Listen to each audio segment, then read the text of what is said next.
మొన్న ఈ మధ్యన మా అమ్మగారితో మాట్లాడుతున్నప్పుడు మా కళ్యాణ్ బాబు గురించి ఒక మాట వచ్చింది. యాక్చువల్గా ఇక్కడ నేను ఒక అన్నగా మాట్లాడకూడదు, కానీ నేను ఒక పార్టీ జనరల్ సెక్రటరీగా మాట్లాడాల్సి వచ్చినా కూడా ఒక అన్నగా ఈ ఒక్క విషయం నేను చొరవ తీసుకుని మాట్లాడాలి.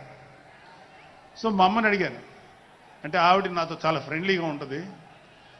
ఆవిడని అడిగా, ఏదో మాటల్లో వచ్చింది, అమ్మ మమ్మల్ని అంటే ఏ తల్లి అయినా ఒక ఆడతల్లి ఒక స్త్రీమూర్తి బిడ్డను కనేటప్పుడు చాలా నొప్పులు పడుతుంది, అదొక పునర్జన్మ అంటారు. అలాంటిది నేను మా అమ్మని అడిగా, నేను పుట్టినప్పుడు ఏమన్నా పెయిన్స్ అనుభవించావమ్మా అని. మా అమ్మ అంది, నువ్వు పుట్టినప్పుడు నేను అనుభవించినది పెయిన్స్ భూమి మీద ఆడది అనుభవించలేదు, అంత కష్టం పెట్టేవాడు. అది మా అమ్మ చెప్పింది నా గురించి. సరే కళ్యాణ్ బాబు ఎలాగా అన్న. గొప్ప విషయం అంటే నేను షాక్ అయ్యా. వాడు పుట్టినప్పుడు నాకు పెయిన్ అనేది కొంచెం కూడా తెలియలేదురా, అలాగా నాకు పెయిన్ లేకుండా పెయిన్ ఇవ్వకుండా పుట్టాడు. ఈ విషయం నేను కొంచెం షాక్ అయ్యా.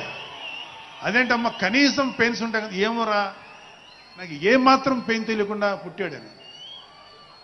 సో నేనేమంటానంటే, పుట్టేటప్పుడు కన్న తల్లికి కూడా ఏమాత్రం నొప్పి